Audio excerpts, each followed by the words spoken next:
Hi, everybody. I am Jen Johnson, and this is Thought by Thought Healing, where I talk about everything related to chronic pain and chronic symptoms and how to reverse them by understanding the mind-body connection. I come at this from a Christian perspective, so if that's important to you, then you are in the right place. And I also interview experts and professionals in the field. And today I had the honor of interviewing Dr. Jennifer Franklin. And so we're today going to talk about a few concepts that I think were really interesting. One is we're going to talk about how we are not in control of the digestive process and how that's really important to understand when we are trying to allow rest and digest into our nervous system. We're also going to talk about how the concept of going to war with your body and hating your body or being on a different page as your nervous system is not helpful and also hinders. And we're going to talk about feeling good, how to focus on feeling good, and the role of relationships in symptoms. So I hope you enjoy. A little bit about her is she is a unique mind, body, and gastropsychologist inspired by her own personal experience of healing and recovering fully from irritable bowel syndrome. She has been specializing in the treatment of disorders of gut-brain interaction and other psychological orders since 2001 and offers a wealth of knowledge, expertise, training, experience, and insight. While managing symptoms is important, Dr. Franklin's ultimate objective is to help people to heal and to recover. All right. Without further ado, I give you Dr. Jennifer Franklin. I hope you enjoy, and I hope it is helpful for your own healing journey. Have a good week, guys. Bye. All right. Good morning. Thanks, everybody, for being here, and specifically, Dr. Jennifer Franklin. Thank you so much for taking the time to share your expertise with us. So good morning. Thank you. Good morning, Jennifer. Thank you for having me on your podcast. Yeah. Let's just start by you telling us a little bit about yourself and how you got into this work. Well, it's on my website, so I'm not shy about this. But I was diagnosed with irritable bowel syndrome as a teenager, and I had some really severe debilitating symptoms. And it's after about a year of having pretty acute symptoms periodically, but they were becoming more frequent. So at some point, I was seeing a gastroenterologist, and that gastroenterologist was very progressive. So I felt fortunate. And this was in the 80s, late 80s when I started having symptoms. So it was a long time ago. And he was very progressive. And right away, I'd say as soon as they tested me for everything, he said, there's nothing physiologically wrong with you. And other than a muscle relaxant, like back then they weren't giving kids SSRIs and doing things that I think they do now. Mm-hmm. He said, there's nothing more I can do for you, but I have a psychologist that I think you would benefit from working with. And so he gave me that referral after I think only 2 or 3 visits with him. Oh, so wow. Really, yeah, he was very progressive. He was very comfortable making that referral to me. And I felt uncomfortable about the referral. Okay. I sat in that referral for a year. I waited until my rock bottom, honestly. But at the same time, I felt really cared for by him. And so what he had said mattered. I filed it away. And when I reached rock bottom, and there was, I didn't waste my time with all these other things, because he pretty much said, like, there's nothing more I can do for you. He didn't really mention anything else. And so then I went to this psychologist and met with her once a week for a year. So I'm still in high school at that point in time. I never talked about my symptoms with this therapist ever. I never thought to talk about my symptoms. I just talked. I literally just talked about what was going on in my life. Felt kind of aimless to me. I didn't walk in with a plan or anything. I just talked. And within that year, I'd say like that year of weekly therapy, just doing that made about 50% of the difference. My acute symptoms went away so that I wasn't missing school. I was totally functional in my life. And the sense that IBS was crippling me and taking over my life and making it impossible for me to function, that just didn't feel true. So I was like, okay, I have IBS, but I'm able to live my life. Yeah. So that was good enough for a while. When he first suggested you see a psychologist, Mhm. um, how did that resonate with you? I mean, this is in the 80s. It's not, I mean, it's still not common knowledge, but how did that emotionally impact you to hear that? Well, it was hard because it was somewhat validating that I had problems. And in my family of origin, Mhm. I was kind of the identified patient, it's called.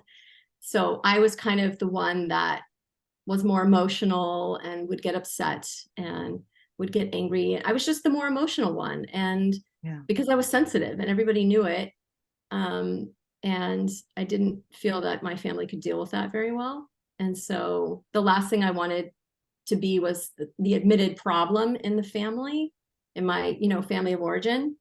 And so that was really hard for me. Yeah. But I knew that I needed support. And so I was willing to overlook, especially when I hit bottom and there was nowhere else for me to go. There's nothing else for me to do. And so I Yeah. just felt like, okay, like what do I have to lose? I need to just suck it up and do this. And I did. And like I said, I got, it made a big difference. And so by the time I graduated high school, I knew that there was a powerful relationship between the mind and body because nothing else had changed. Nothing. Yeah. Yeah. If anything, I had gotten more stressed because I was getting closer to apply for colleges. Yeah. So, yeah. So it was just really crystal clear. And then going forward, when I applied to graduate school, it just didn't make sense to me to go to a traditional school that wasn't going to talk about the body.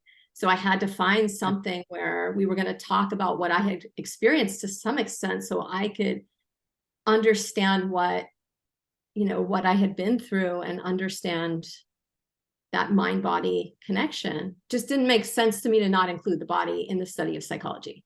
Totally. Absolutely. So did you have to, was it hard to find a program that included that, or was that, Yes, um, there was almost okay. nothing at that time.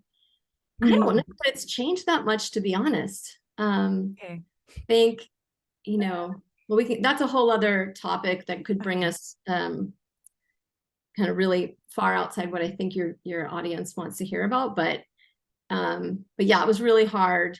It was really hard to find a program. And in the end, I chose a relatively little known school. But I was so grateful because I learned exactly what I needed to learn to be effective in helping other people to heal. And actually, Yeah. I had already accepted that I had IBS. And so I wasn't actually trying to recover.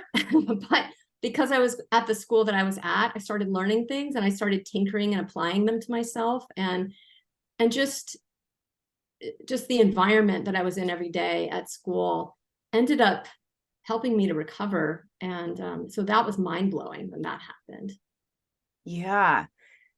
I have so many questions. Feel free to say what some of them are. And if Yeah. I can answer them quickly, I will. Or if we decide to go that direction, like we can do that.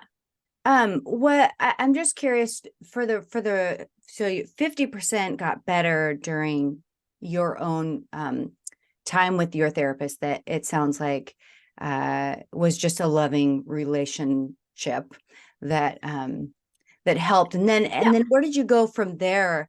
Where was the rest of your healing in there? That's a book that I've been trying to write for a long time. Okay. Yeah. Yeah, that I Well, think that in a way a little less relevant in the sense that what I needed may be different from what everybody else needs. totally But fair. Mhm. overall, I can say that my path led me to get some of my long held emotional, psychological, even physical needs, even my spiritual needs. Like I didn't realize that I needed to find like calm and peace inside of myself. I didn't know I was such an anxious person. I didn't even know how anxious I was because when you're anxious your whole life, it's really hard to recognize, right? Yeah. It's like, a fish doesn't recognize it's out of water until it's out of water. Yeah. Yeah. Um, I So it was just a lot of different things. It's not any one thing, but it's not any one thing. All of those things, bit by bit, helped my nervous system to get a lot more regulated and helped me to get my needs met so that I felt really good and connected in the world, connected to people who felt, loving and kind and calm and supportive and emotionally available.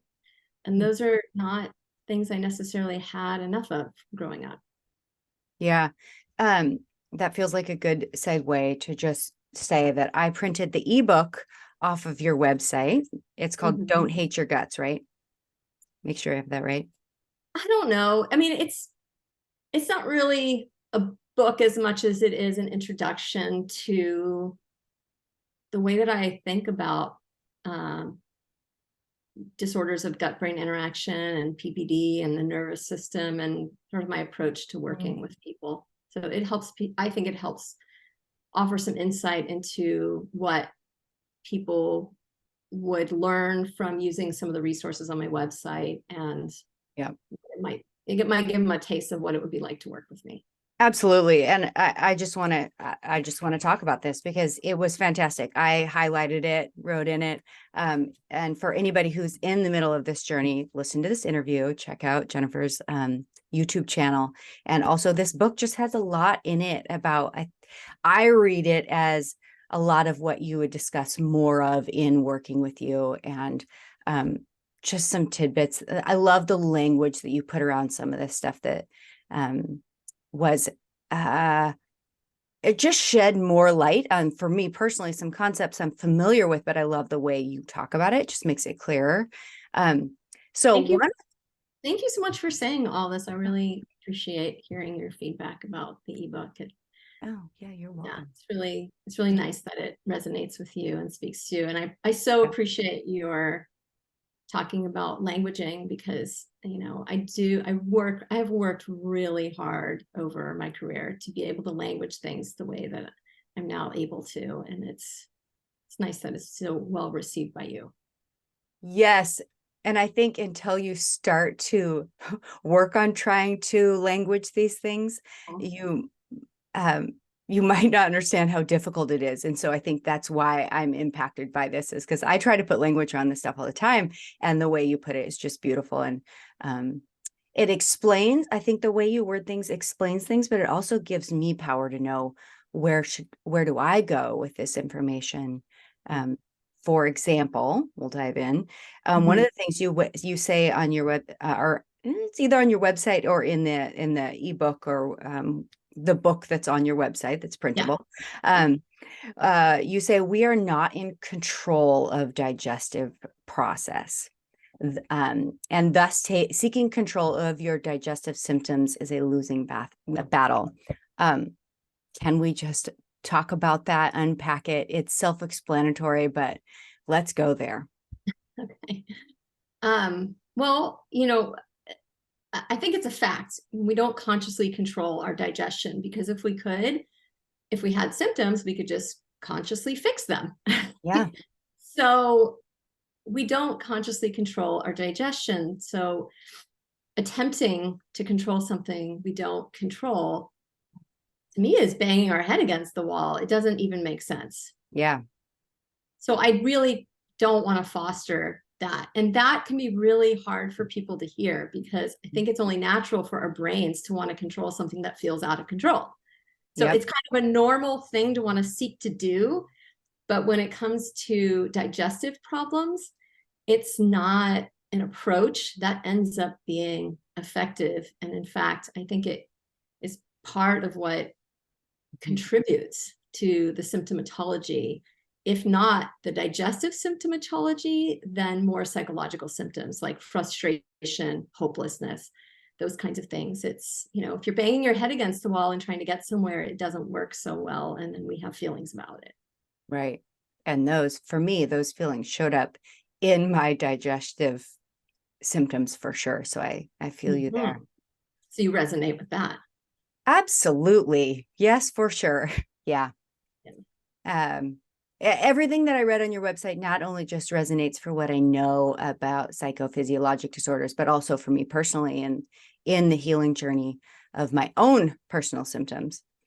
Can you unpack some ways that some messages that we get from just mainstream, either medicine or however you want to verbalize that, that really encourages us to try to control, to try to manipulate what's happening and what we're experiencing in our bodies?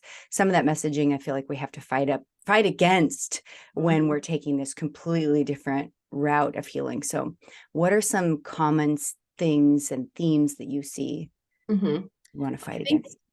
just what comes to mind off the bat are titles of books that I've seen that have control in the title, like Control Your IBS Symptoms, or, there's a book written by somebody I really like and appreciate, but the book is called Back in Control. So there's just all these ways that that I think the media and writers are marketing to this audience of people who suffer from all kinds of psychophysiologic disorders, that feel out of control of their symptoms and feel out of control of their bodies and want control. It's just like normal to want that. And then there it is, on the cover of a book written by an expert, learn how to control your symptoms. It's very tantalizing. Yeah. Yes. I completely resonate with that. Earlier on, you said something about needing, I don't want to misquote you, but needing to learn calm and peace in the body. Do you see those things in opposition to one another? This idea of controlling our digestive system and many other systems that we experience in our bodies. And do you see that in opposition to welcoming peace and calm and learning that as a way of life? Yeah, I think so. I think I hope I articulate this well. I think we try to control things that feel out of control. When things feel out of control, they don't feel good, right? So the attempt to gain control is a way of finding order out of chaos, right? And it feels like a need, like I need to grab control. I need to get a grip on this. And it feels threatening not to. Yeah. Like if we don't gain control, here's the problem. The setup is I either gain control of this or what? Or else, right? So the or else becomes this looming threat response that weighs on us, and it's just pushing on the button of fear in our nervous system and our body, right? So really it's fear driving the need to control the symptoms, because if I don't, I'm terrified of what is going to happen, right? Yes. And so that's a fight or flight response, right? Yep. Fear equals stress in the nervous system and turns on the sympathetic nervous system, which is our fight or flight response system. And so essentially we're generating more stress. Yeah. And if we're generating more stress, we're having a more, our nervous system is in a greater state of activation or alarm, right? And more, when the fight or flight button gets pushed, then it changes the way that our brain functions. It releases a lot of chemicals. It creates more energy in the system. And so it drives all of these stress, it basically generates more stress, which is, the best way I can explain it is when we get stress, when our fight or flight button gets pushed, it's a button that wants us to do. It wants us to act.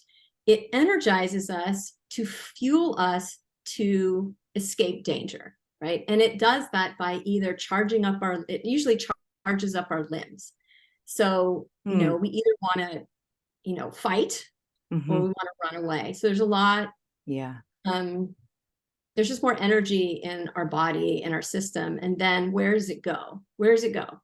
Well, if we're actually escaping a threat and we do escape the threat and we survive, right? That's victorious, right? And then we can celebrate. And when we know that we've survived and the danger has passed, then our nervous system restores itself. The parasympathetic nervous system comes on, and then we can feel finally calm and at ease and good again, like the world is good again, right? There's no more danger on the horizon, right? I'm safe. Yeah. But the problem is we never get there. As long as we have this threat response going, we're afraid of having worse symptoms, and we can't fix the problem in the short term. We can't fix our IBS. We can't fix our psychophysiologic disorder in the short term. Then we're basically contributing to this ongoing stress response that never gets resolved. So we never get back to that state of peace and ease and flow in our bodies. Right. Yeah. So that's chronic stress or toxic stress. And we're contributing to that by continuing to seek control over something we don't control. Yeah. That's a beautiful description. I see this because most of my symptoms were pain. I see this as kind of the pain fear cycle of, Yes. I'm afraid of my symptoms, so I'm going to keep pressing that fight or flight button that you're talking about. Right. And here we are. Yeah. Are we talking about, I don't know that I've ever heard anybody on this channel talk about the enteric nervous system. Mm-hmm. Is that what we're talking about when we're talking about digestive issues specifically? Is that an important part to Right. bring up? We have our gut is known as our second brain because we have part of our autonomic nervous system housed in the gut. It's kind of embedded into the intestinal walls. And its primary job is to coordinate digestion. So when I say that we're not in conscious control of digestion, I really mean it, because that part of our nervous system, which is part of the autonomic nervous system, which we definitely don't consciously control, is really heavily involved in coordinating digestion. Yeah. Beautiful. Okay. So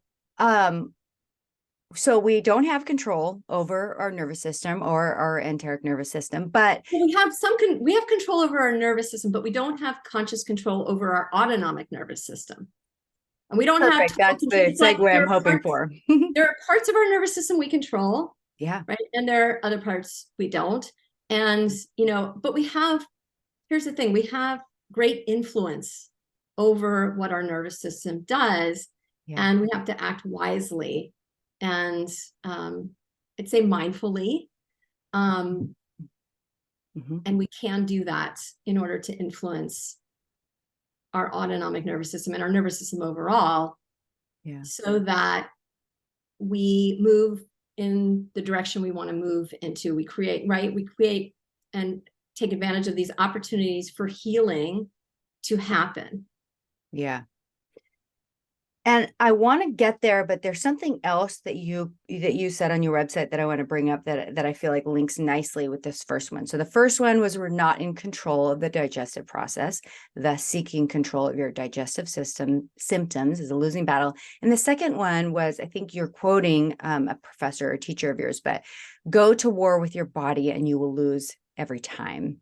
Yeah. And then you say being frustrated by disliking or hating part of your body is essentially being at war with your own body. And I see kind of those two things a little bit as in the same hand. Can we talk about that? And then we'll talk about that influence you're talking about that we have over the nervous system. Sure. Is there something is there a question here that I can? Yeah. Okay. This idea of going to war with your body. I think that a lot of people will resonate with, oh, shoot, yes, that is what I'm subconsciously doing. I'm not even aware of it, but I'm hating on my body a lot. And I think a lot of people are kind of unaware of that until they see language like this. What is some language or some, what gives you an indication if somebody shows up in your office that maybe they are at war with their body? Well, I think if we're angry, if we're frustrated or angry with our body or our digestive organs or some other part of our body, if we're frustrated or angry with our body in general, you can hear it in the way people talk. Like, I'm just so tired. The way they say it is like, I'm just so tired of this. Yeah, Mm. you're tired of this. You're frustrated. You're angry.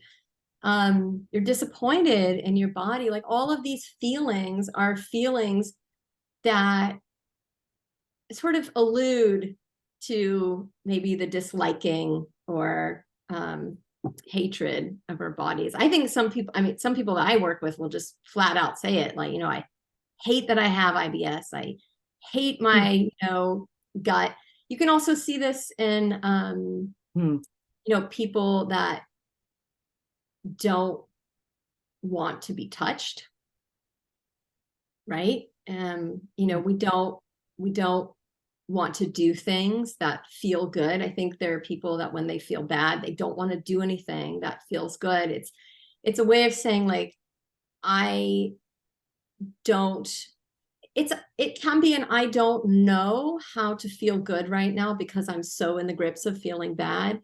But Yeah. it can also be a habit. Like, it depends on some symptoms are more episodic.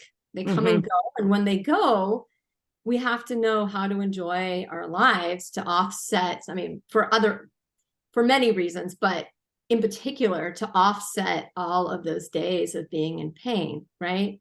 Like Yeah. we need to go out and show ourselves a good time. It's like, okay, life can be wonderful. Okay, right now life is painful, but I know that it can be wonderful because I just felt good a week ago or some days ago or some hours ago.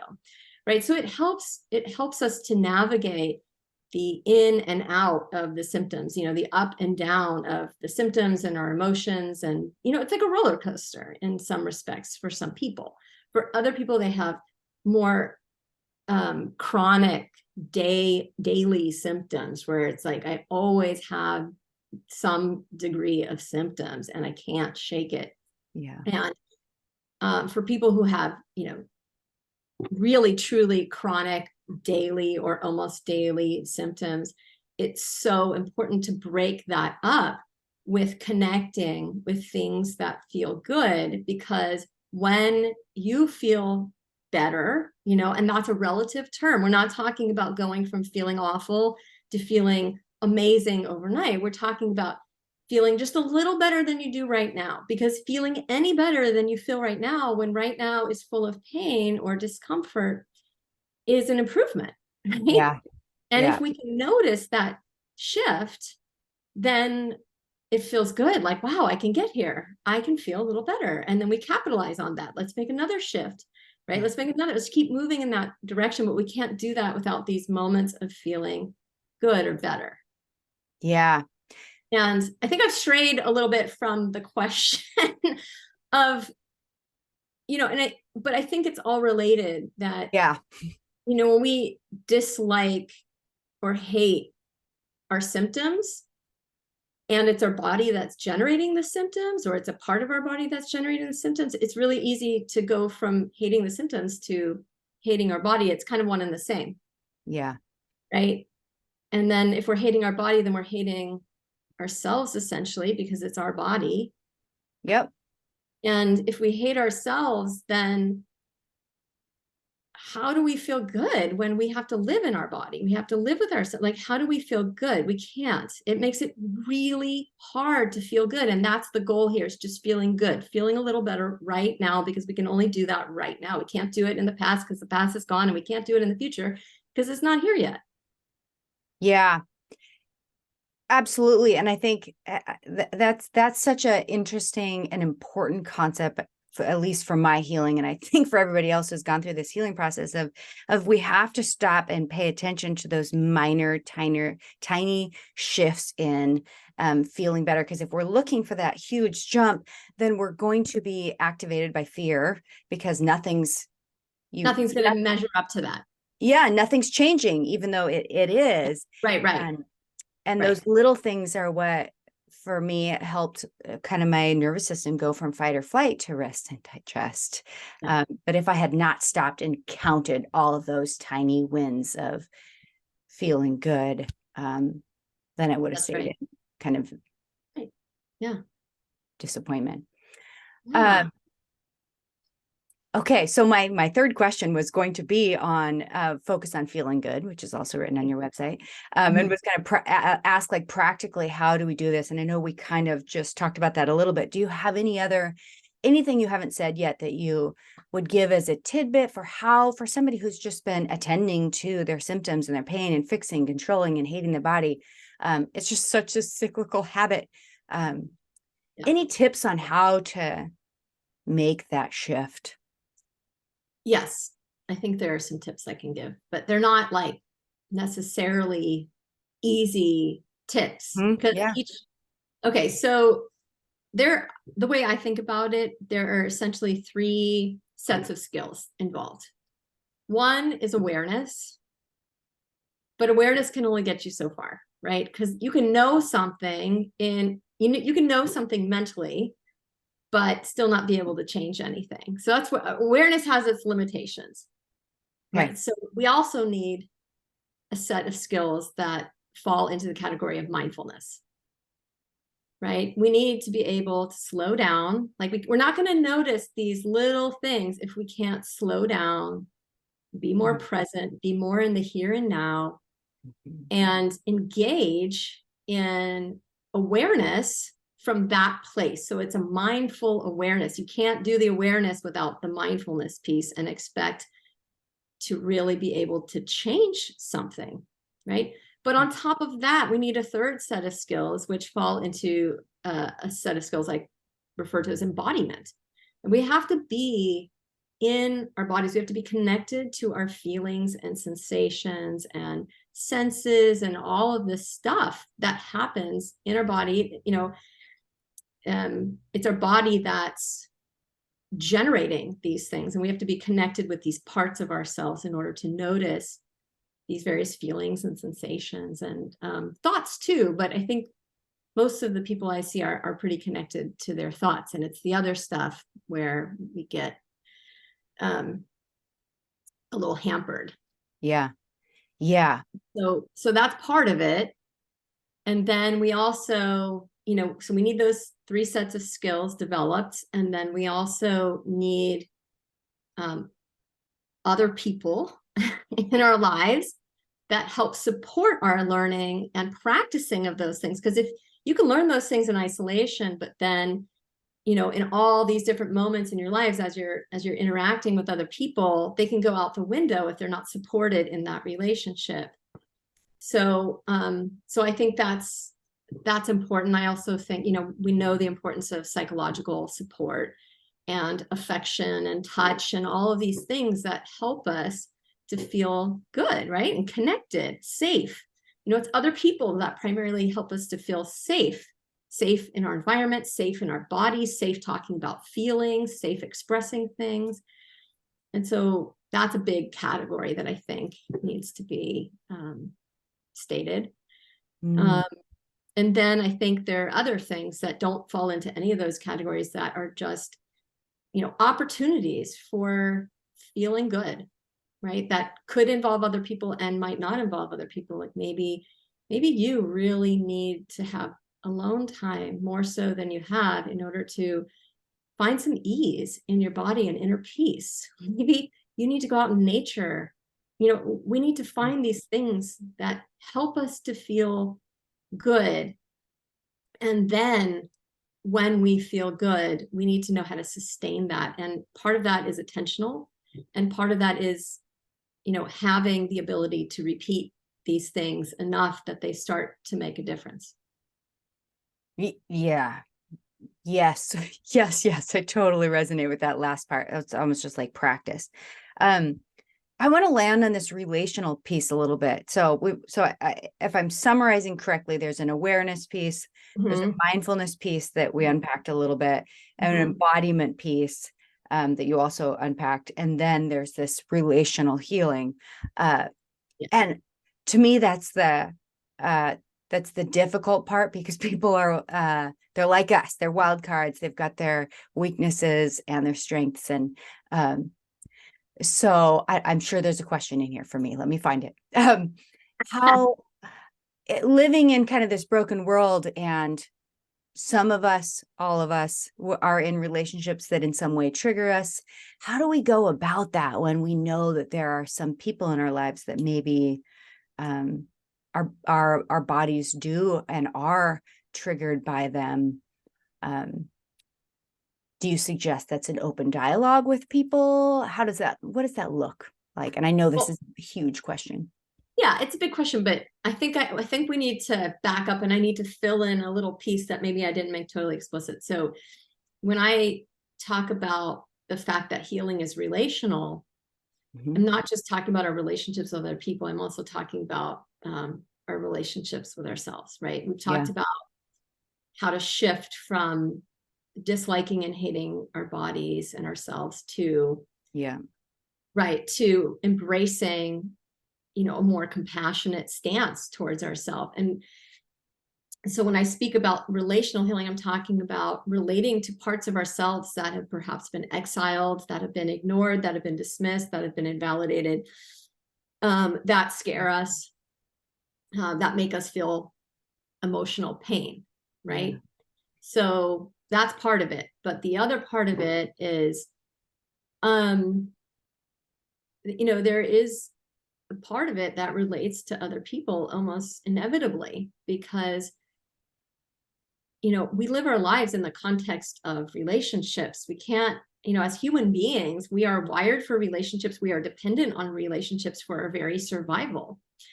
And so the way I think about it, psychophysiologic disorders, particularly disorders of gut-brain interaction, context of relationships, and often have something to do with the way that our relationships are functioning.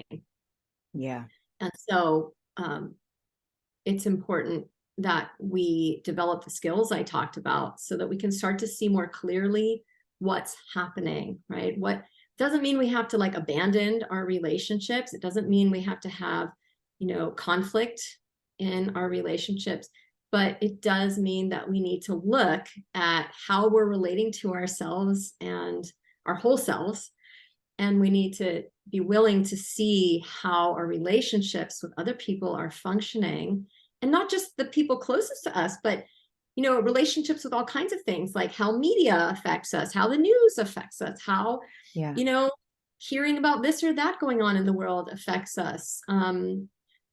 I find that people with, I work with people who have disorders of gut-brain interaction much more than I work with other psychophysiologic disorders, but I have worked with the gamut over the last 20 or so years. And by and large, the people that I see having these kinds of problems are really sensitive people. And I don't think most people realize how sensitive we are. We are wired to be sensitive for survival, right? That's how, our nervous systems need to be able to pick up things in our environment in order to keep us safe when it needs to. And so all kinds of things affect us, and we need to be willing to really look bit by bit as we can start to see things more clearly at the things that are coming in to our nervous systems, whether we're aware of them or not, because we have such a thing as selective attention. So just because we're not aware of how things are affecting us doesn't mean that they're not. That's good. So, yeah. And I imagine that the thing that we are talking about right now is the piece that working one-on-one with somebody is so helpful for, because we in a podcast that's for all, the amount of variety of different relationships and the ways that they're going to look and feel to each of us, we can't even begin to touch on all the many different varieties and variables that could be in there. And that idea that you're talking about, that sometimes we're just unaware, and having another set of eyes on or maybe not eyes, but ears on what our life is looking at in those relationships, can be really powerful. Yeah. And I think if I can add one more thing, I think there's a really important piece here that I haven't named yet, which is that, if we're thinking is different from some of the processes that I think are really important in healing, which they don't involve thinking with our cognitive brain, right? Thinking and analyzing, those kinds of like left brain processes. Healing is much more right brain. It's much more about being in the here and now, feeling and sensing what's happening, tracking, right? Awareness, but awareness in a very particular way. And if we're just like seeking, if we're looking for something, we're often using that more analytical, judgmental part of our brain that's, more rational, and it's kind of on a quest to find something. And it's kind of like the difference between, when you're scrambling to remember a word and you're working really hard, like this one part of your brain is thinking, what's that word? Like, I got to remember that word. And then if we just let go, we just go, okay, whatever, it's not coming. Let me just focus on something else, move on. Yeah. Then what happens? It's like all of a sudden there's an ease in that. There's like, I'm letting go, I'm surrendering, I don't know, and that's okay. And then what happens? Suddenly it arises. Yep. It's a similar thing here. It's like, we don't want to work so hard at figuring stuff out, thinking our way through, like, okay, what is it I need to know in order to heal my gut or my body? What is it I need to figure out here? Like all that kind of thinking, that left brain thinking, is really not that helpful past a certain point. I'm not saying it's not involved. It's involved all the time. Every time we make a decision, we're involving it. But there's this other part that if we can tap into through these skill sets that I mentioned, we can just be and allow our bodies to take us on this journey to show us what's next. Yeah. Right. And it will happen, but we have to get quiet enough and connected enough to these parts of ourselves in order for us to hear what those parts of us are telling us, and then we need to develop some skills for discriminating between these, what these parts are telling us. Like, do I do that, or do I listen to this, or do I listen to that? So it takes some, practice to get there. Yeah, and to cycle that back around to the very beginning of this podcast, and this idea of controlling, I felt like when we were just talking about using the left brain, to hyper focus on this, we're just back to pushing that control and that threat button, and trying to solve and figure out with our brain. Totally. Yeah. That's what our brain does under stress, by the way. Our brain is designed to zoom in on the threat so that we can target it and address it. And so there's not a lot of space for anything else. But if we let go, if we stop seeing the problem as a threat, right? If we start to learn ways to live in harmony with our symptoms. I know this might sound radical and crazy to some people, but if we can actually live in harmony and find ease, even though we have this, digestive problem, if we can start to shift towards, a more harmonious way, a more compassionate way of living, with not trying to fight it, we're not trying to control it, we're not trying to make it go away, we're not working at those things. Instead, we're putting our energy towards surrendering to what is, which is, I have IBS, or I have this chronic pain problem, and surrendering to, I don't know why it's happening. Yeah. Right. We can embrace that. It's not a bad thing. It's just a fact. I don't know why it's happening, and I don't know how to fix it right now. Right. And the more we can just accept that and embrace the truth of the situation as we know it today. It's not to say we won't know, in the future, what is contributing or why I have these problems. Maybe you'll figure that out. But right now, if you're banging your head against the wall, you don't know, and that's okay. And if we can just accept that, suddenly there's an ease that comes over us, and the stress of trying to figure it out right now when we don't know is gone, right? And now wonderful things can happen because guess what? You've got the parasympathetic nervous system, the rest and digest system more turned on, and that's when healing is going to happen. Yeah. Yes. It's so beautiful and so counterintuitive for us. If you know, if this was the first podcast I listened to on this, I would be like, what? You want me to accept my symptoms? And yes, and yet that's not what we're saying, but we are. Right. It is Right. definitely the first step towards Yeah. healing is accepting. And I love the word surrender. Like, yes, the surrender to the moment. Even just saying that, I feel my body, that rest Yeah. have Yeah. its place in my body. Yeah. So thank you. And I think we could do an entire podcast on a couple of things you've dropped and like, what did you, I'm going to not quote you quite correctly, but the concept of listening to your body and your symptoms and using your left brain, your right brain, and what is your body asking for, and all that. Yeah. Yeah. It's a whole nother subject. Yes. So, and exiled parts and all that. I love those conversations, but that will have to be for another day. I'm happy to come back, Jennifer. This has been a pleasure for me. And I really appreciate you're saying everything that you just said. You know, it is very, you know, what I tried, what I did for myself to heal and recover from IBS doesn't look exactly the same way for the other people I try to help. But overall, there are some generalities, which is that it is really counterintuitive. You know, the approach that I think we need to take towards healing is it's just not the way that we're wired to think about targeting problems as human beings with, you know, a very sophisticated mind. It's really counterintuitive, and that's not how we've solved. You know, we've also reinforced that way of thinking that we normally bring to problems because it's usually effective, and then suddenly we find it's not effective with these problems, and we keep going with it. We keep going with the same strategy over and over because we really haven't learned how to do anything else. Yeah. Yep. Absolutely.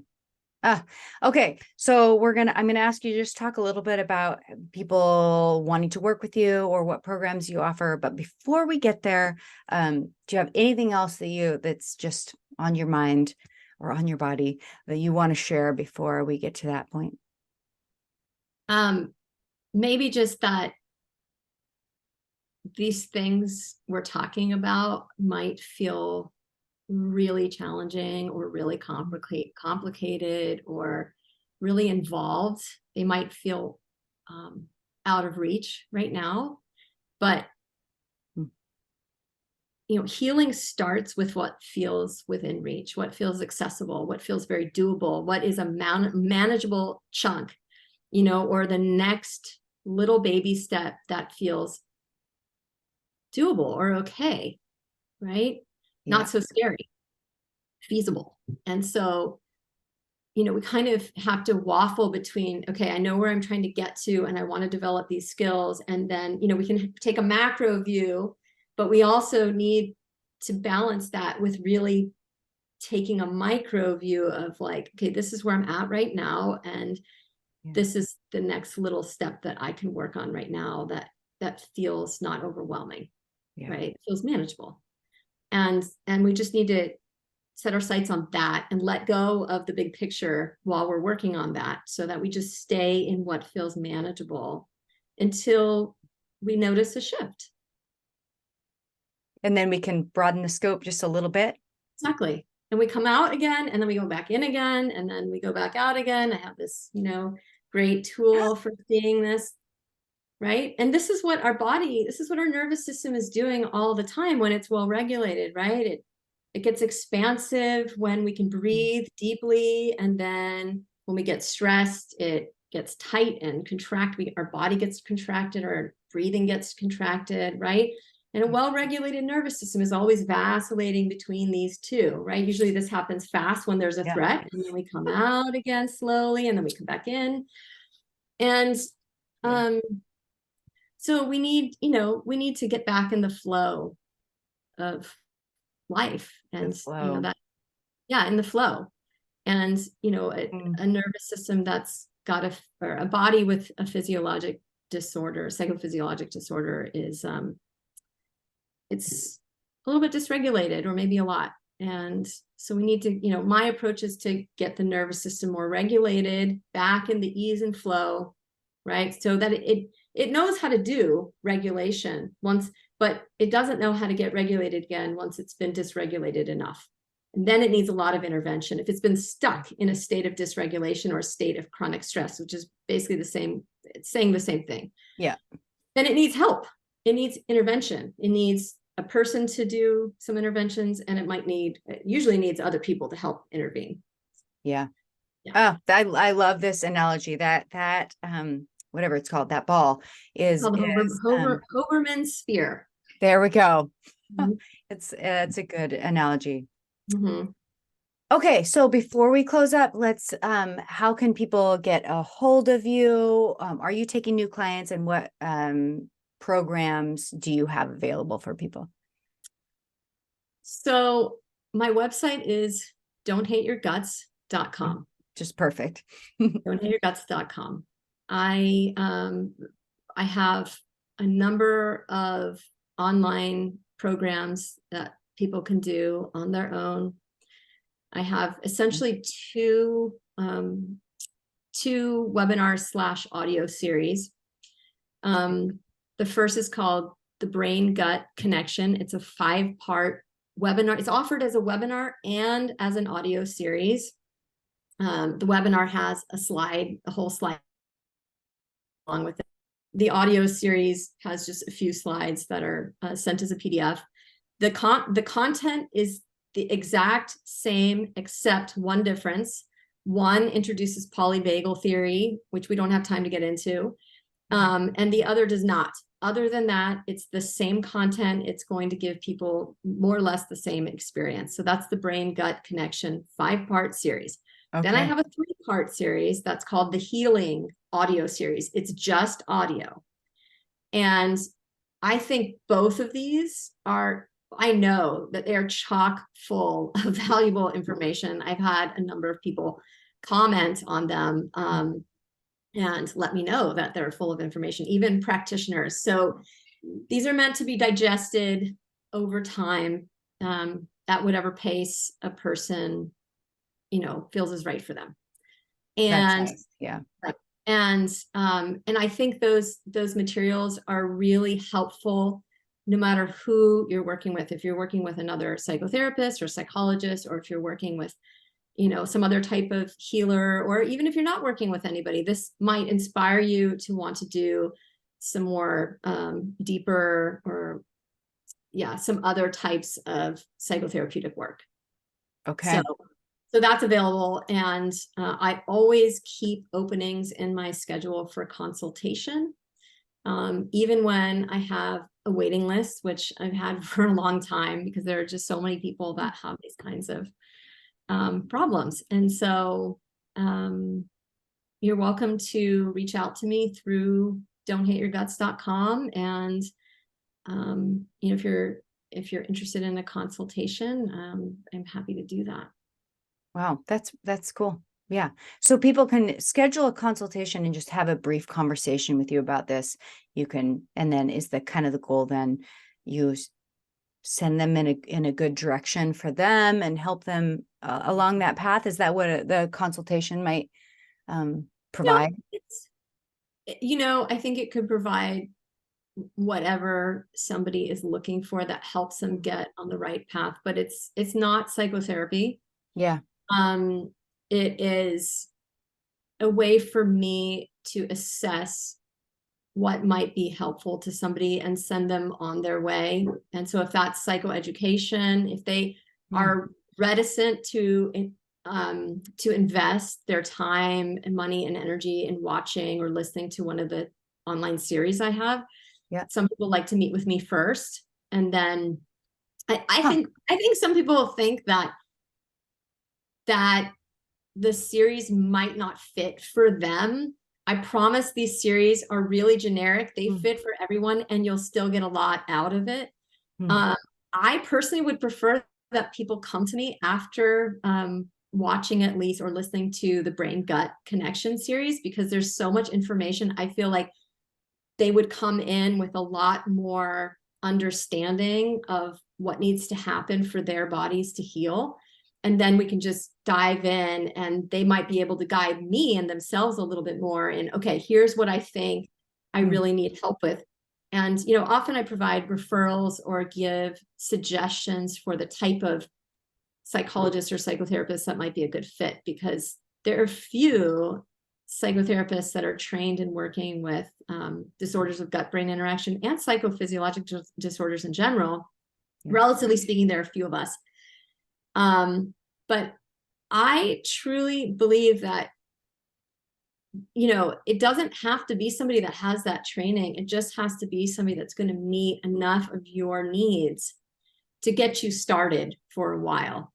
Yeah. And then you might be able to supplement with some other things if you can't find somebody in your area, in your state, that that has specific training in what you have. Yeah. Sometimes even the specific people that have training, they aren't the right fit for other reasons. So, sure. You know, I think healing can come from a lot of people. It doesn't have to be just a psychotherapist or a psychologist. It might not even need to be. Like, I mean, if what a body needs is, you know, to be touched, then, you know, a massage therapist or a body worker could get you halfway there sometimes, or maybe even all the way. Who's to say? Yeah. Yeah. I love that. Oh, thank you. Thank you very much for your wisdom, your time, all the work you're doing in this area. We just I was going to say as a country, but it's bigger than that. We as people need this kind of work. So thank you for all you're doing. You're welcome, Jennifer. Thank you again for having me on here today. Yeah. Okay. And thank you everybody for watching. And as far as I go, I will see you guys next week.